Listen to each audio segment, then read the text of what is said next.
नमस्कार। आइए सुनते हैं मुंशी प्रेमचंद द्वारा लिखी कहानी नेकी। सावन का महीना था। रेवती रानी ने पाँव में मेहंदी रचाई, मांग चोटी सवारी और तब अपनी बूढ़ी सास से जाकर बोली, अम्मा जी आज भी मेला देखने जाऊंगी। रेवती पंडित चिंतामणि की पत्नी थी। पंडित जी ने सरस्वती की पूजा में ज़्यादा लाभ न देखकर लक्ष्मी देवी की पूजा करनी शुरू की थी।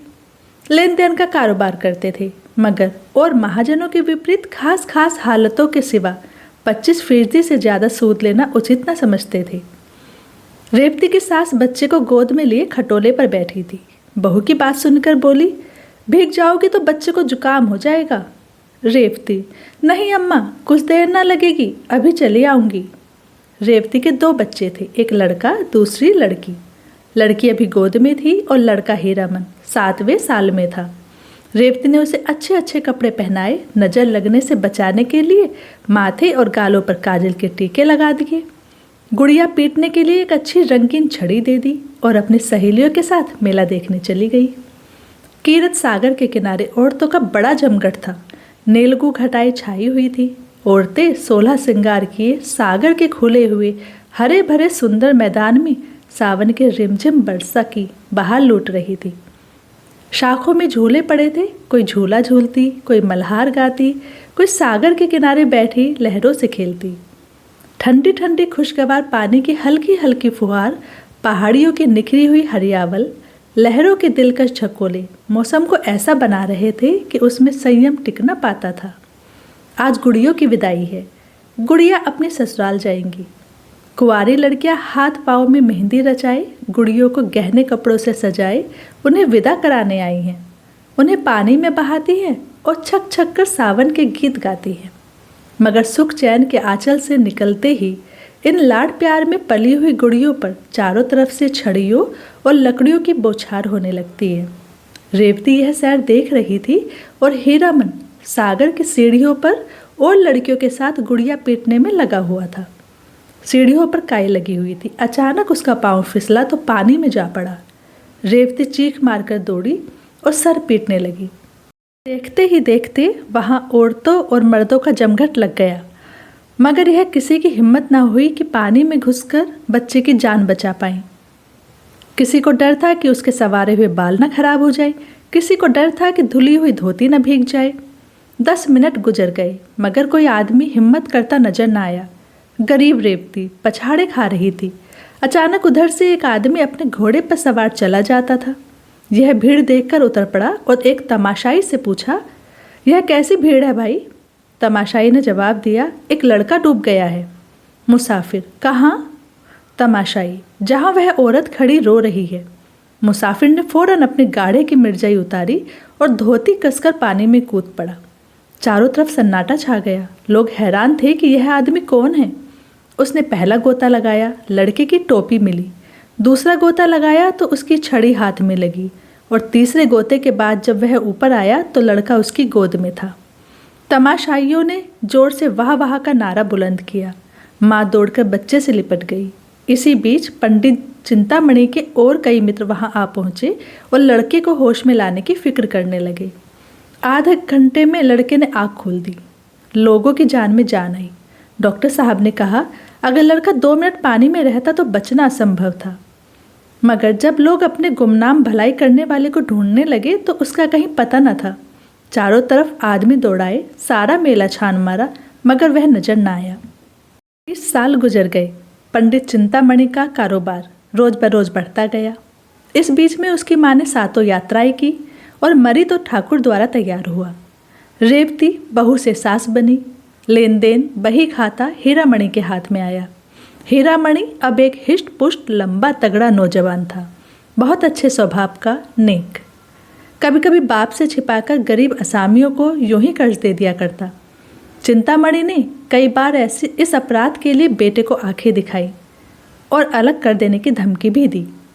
हीरामणि ने एक बार एक संस्कृत पाठशाला के लिए 50 रुपये चंदा दिया। पंडित जी उस पर ऐसे क्रुद्ध हुए कि 2 दिन तक खाना नहीं खाया। ऐसे अप्रिय प्रसंग आए दिन होते रहते थे। इन्हीं कारणों से हीरामणि की तबीयत बाप से कुछ खिंची रहती थी, मगर उसकी ये सारी शरारतें हमेशा रेवती की साजिश से हुआ करती थी। जब कस्बे की गरीब विधवा या जमींदार के सताए हुए असामियों की औरतें रेवती के पास आकर हीरामणि को आंचल फैला फैला कर दुआई देने लगती तो उसे ऐसा मालूम होता कि मुझसे ज़्यादा भाग्यवान और मेरे बेटे से ज़्यादा नेक आदमी दुनिया में कोई ना होगा। तब उसे बरबस वह दिन याद आ जाता तब हीरामणि कीरत सागर में डूब गया था और उस आदमी की तस्वीर उसकी आंखों के सामने खड़ी हो जाती जिसने उसके लाल को डूबने से बचाया था। उसके दिल की गहराई से दुआ निकलती और ऐसा जी चाहता कि उसे देख पाती तो उसके पाँव पर गिर पड़ती। उसे अब पक्का विश्वास हो गया था कि वह मनुष्य न था बल्कि कोई देवता था। वह अब उसी खटोले पर बैठी हुई थी जिस पर उसकी सास बैठती थी, अपने दोनों पोतों को खिलाया करती थी। आज हीरामणि की 27वीं सालगिरह थी। रेवती के लिए यह दिन साल के दिनों में सबसे अधिक शुभ था। आज उसका दया का हाथ खूब उदारता दिखलाता था और यही एक अनुचित खर्च था जिसमें पंडित चिंतामणि भी शरीक हो जाते थे। आज के दिन वह बहुत खुश होती और बहुत रोती। आज अपने गुमनाम भलाई करने वाले के लिए उसके दिल से जो दुआएं निकलती वह दिल और दिमाग की अच्छी से अच्छी भावनाओं में रंगी होती थी। उसी दिन की बदौलत तो आज यह दिन मुझे देखने को नसीब हुआ, यह सुख देखना नसीब हुआ है।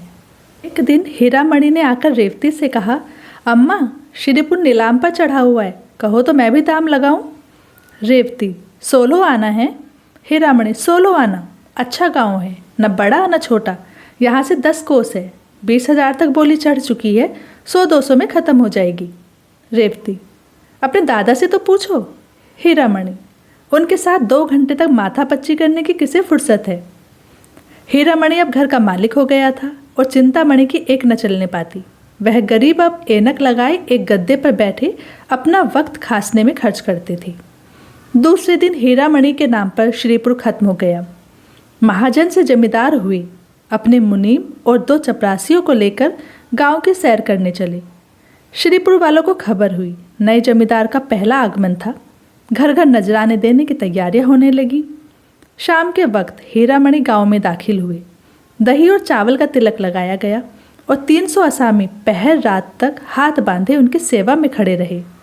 सवेरे मुख्तेरे आम ने असामियों का परिचय कराना शुरू किया तो असामी जमींदार के सामने आता वह अपने बिसात के मुताबिक 1 या 2 रुपए उनके पाँव पर रख देता। दोपहर होते होते 500 रुपये का ढेर लगा हुआ था। हीरामणि को पहली बार जमींदारी का मजा मिला। पहली बार धन और बल का नशा महसूस हुआ। सब नशों से ज़्यादा तेज, ज़्यादा घातक धन का नशा है। जब असामियों की फहरिस्त ख़त्म हो गई तो मुख्तार से बोले, और कोई असामी तो बाकी नहीं है। मुख्तार, हाँ महाराजा, भी एक असामी और है, तखत सिंह। हीरामणि, वह क्यों नहीं आया। मुख्तार, जरा मस्त है। हीरामणि, मैं उसकी मस्ती उतार दूंगा, जरा कोई उसे बुलाकर तो लाए। थोड़ी देर में एक बूढ़ा आदमी लाठी टेकता हुआ आया और दंडवत करके जमीन पर बैठ गया। न नजर न नियाज। उसकी यह गुस्ताखी देखकर हीरामणि को बुखार चढ़ाया। कड़क कर बोले, अभी किसी जमींदार से पाला नहीं पड़ा है, एक एक की हेकड़ी भुला दूंगा। तखत सिंह ने हीरामणि की तरफ गौर से देखकर जवाब दिया, मेरे सामने 20 जमींदार आए और चले गए, मगर कभी किसी ने इस तरह घुड़की नहीं दी। यह कहकर उसने लाठी उठाई और अपने घर चला आया। उसकी पत्नी बूढ़ी ठकुराइन ने पूछा, देखा जमींदार को, कैसे आदमी हैं। तखत सिंह, अच्छे आदमी हैं, मैं उन्हें पहचान गया। ठकुराइन, क्या तुमसे पहले की मुलाकात है। तखत सिंह, मेरी उनकी 20 बरस की जान पहचान है। गुड़ियों के मेले वाली बात याद है ना। उस दिन से तखत सिंह फिर हीरामणि के पास न आया। 6 महीने के बाद रेवती को भी श्रीपुर देखने का शौक हुआ। वह और उसकी बहू और बच्चे सब श्रीपुर आए। गांव की सब औरतें उससे मिलने आईं। उनमें बूढ़ी ठकुराइन भी थी। उसकी बातचीत, सलीका और तमीज़ देखकर रेवती दंग रह गई। जब वह चलने लगी तो रेवती ने कहा, ठकुराइन, कभी कभी आया करना, तुमसे मिलकर तबीयत बहुत खुश हुई। इस तरह दोनों औरतों में धीरे धीरे मेल हो गया। यहाँ तो यह कैफियत थी और उधर हीरामणि अपने मुख्तारे आम के बहकावे में आकर तखत सिंह को बेदखल करने की तरकीबें सोच रहा था। जेठ की पूर्णमासी आई। हीरामणि की सालगिरह की तैयारियां होने लगी। रेवती चलनी में मैदा छान रही थी कि बूढ़ी ठकुराइन आई। रेवती ने मुस्कुराकर कहा, ठकुराइन, हमारे यहाँ कल तुम्हारा न्योता है। ठकुराइन, तुम्हारा न्योता सिर आँखों पर, कौन सी बरसगांठ है? रेवती, 29वीं। ठकुराइन, नारायण करे अभी ऐसे ऐसे 100 दिन तुम्हें और देखने को नसीब हो।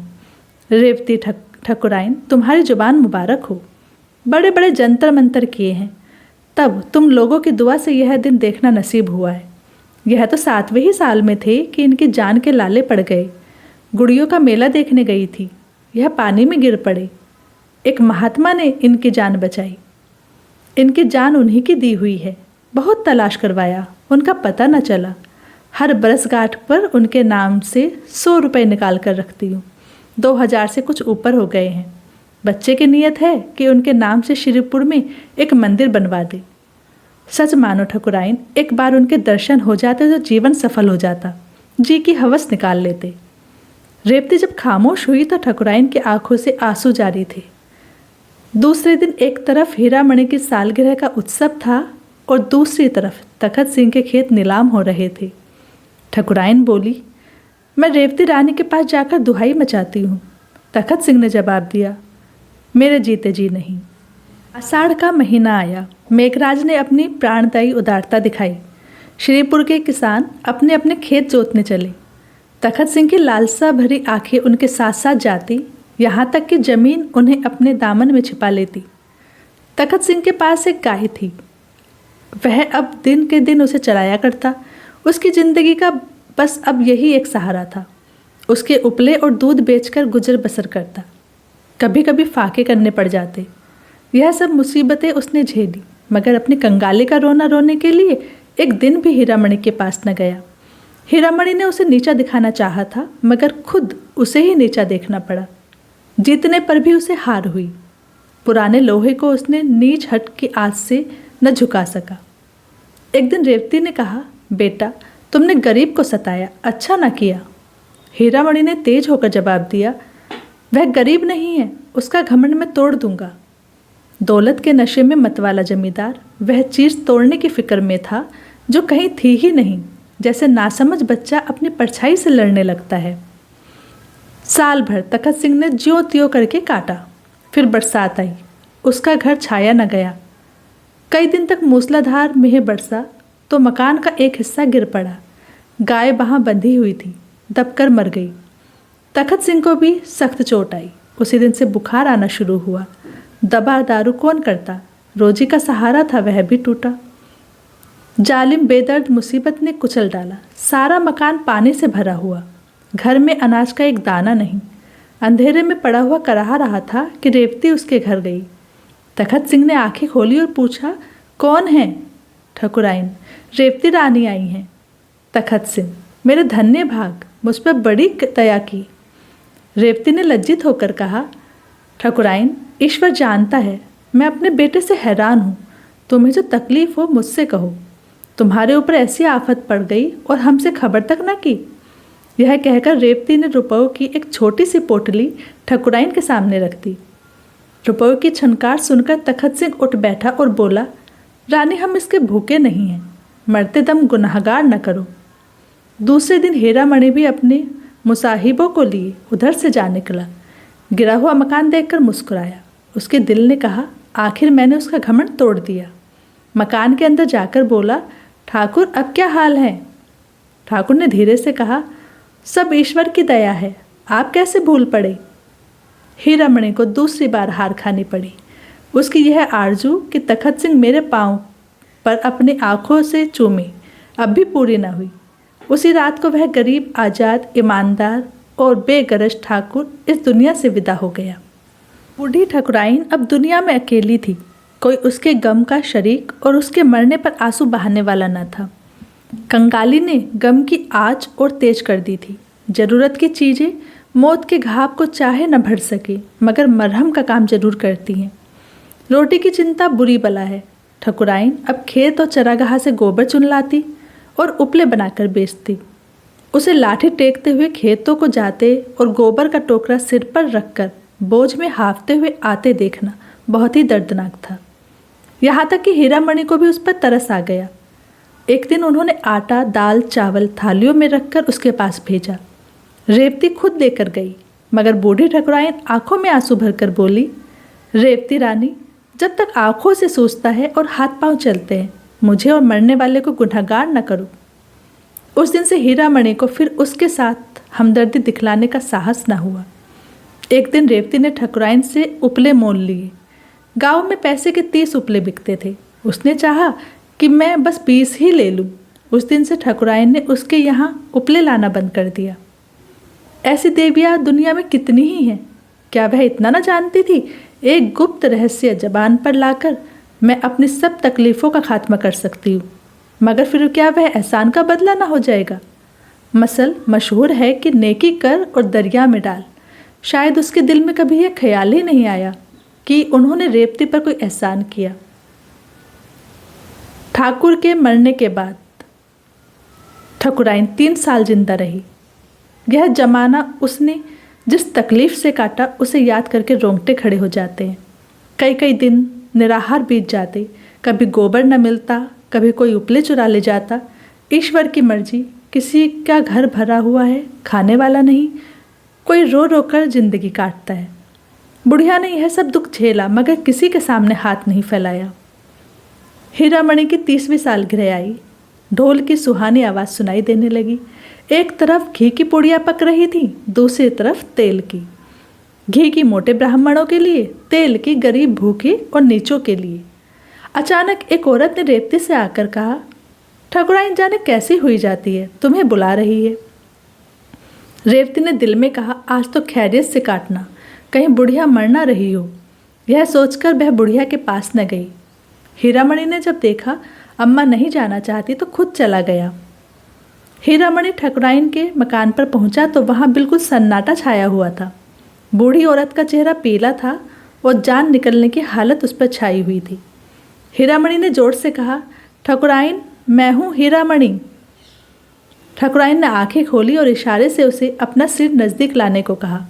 फिर रुक रुक कर बोली, मेरे सिरहाने पिटारी में ठाकुर की हड्डियाँ रखी हुई है, मेरे सुहाग का सिंदूर भी वहीं है, यह दोनों प्रयागराज भेज देना। यह कहकर उसने आंखें बंद कर ली। हीरामणि ने पिटारी खोली तो दोनों चीज़ें हिफाजत के साथ रखी हुई थी।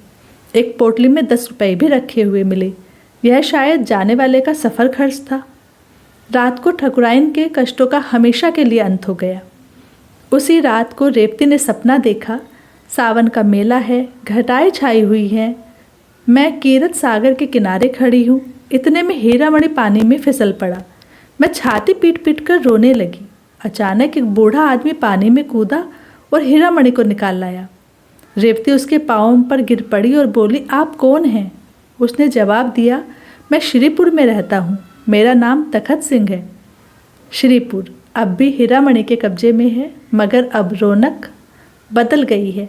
वहाँ जाओ तो दूर से शिवालय का सुनहरा कलश दिखाई देने लगता है। जिस जगह तखत सिंह का मकान था वहाँ यह शिवाला बना हुआ है। उसके सामने एक पक्का कुआं और पक्की धर्मशाला है। मुसाफिर यहाँ ठहरते हैं और तखत सिंह का गुणगान करते हैं। यह शिवाला और धर्मशाला दोनों उसके नाम से मशहूर हैं। कहानी सुनने के लिए बहुत बहुत धन्यवाद। आगे भी इसी तरह की कहानियाँ सुनने के लिए चैनल को प्लीज़ सब्सक्राइब ज़रूर करें। धन्यवाद।